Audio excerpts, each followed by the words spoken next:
Chike declared that there would be no money for food until Amaka apologized. Amaka, wary of always bending to his will, refused this time. In a bustling neighborhood in Lagos, Nigeria, lived a man named Chike and his wife Amaka. Chike was a successful trader in electronics, well known for his sharp business acumen, but equally famous for his stubborn and authoritarian demeanor.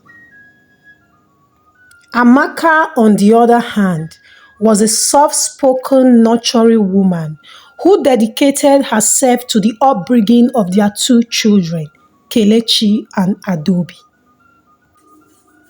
From the outside, their life appeared enviable, with a modestly comfortable home and two healthy children. However, behind closed doors, Chike wielded his financial power as a tool of control. Whenever they argue, he will refuse to give Amaka money for food or household needs, punishing not just her, but their children.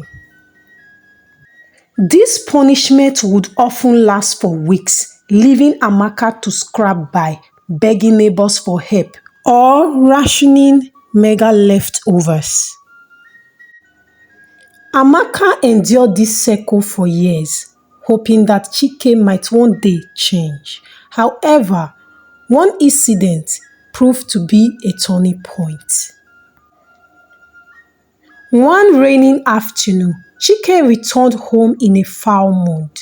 A disagreement over a minor issue spiraled into a heated argument. As usual, Chike declared that there would be no money for food until Amaka apologized. Amaka, wearied of always bending to his will, refused this time. Days turned into weeks, and their children, hungry and crying, forced Amaka to swallow her pride and seek help from a friend. Her neighbor, Mama Ngozi, was sympathetic but firm. Amaka, you cannot continue to live like this. You have hands, you can walk, find something to do and free yourself from this bondage. That night, Amaka stayed awake, replaying Mama Ngozi's words in her mind. The next morning, she decided it was time to act.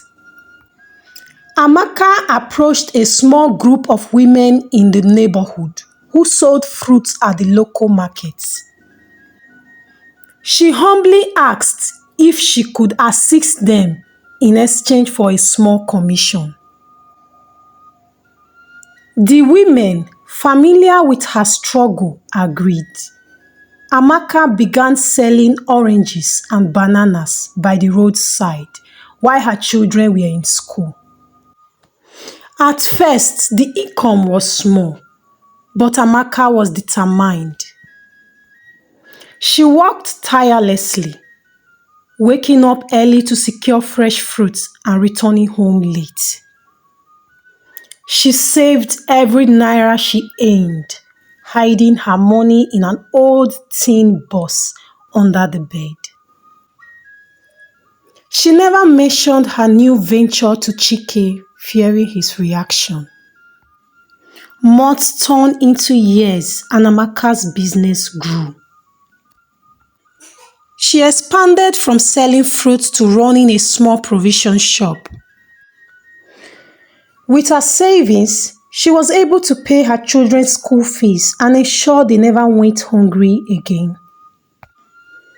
She grew more confident, and her once timid demeanor transformed into one of the quiet strengths.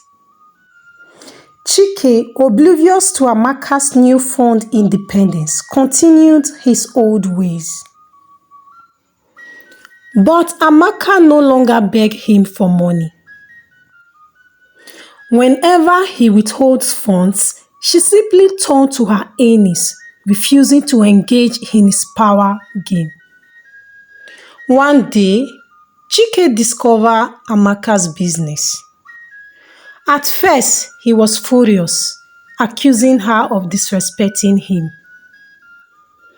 But when she calmly looked him in his eyes and said, "I am no longer a slave to your wickedness," he was taken aback.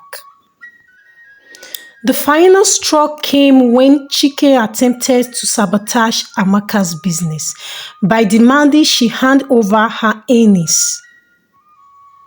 When she refused, he became violent, throwing her belongings out of their home. This time, however, Amaka was prepared. She had been quietly saving to rent a small apartment. With the support of her neighbors, she moved out with her children that very day.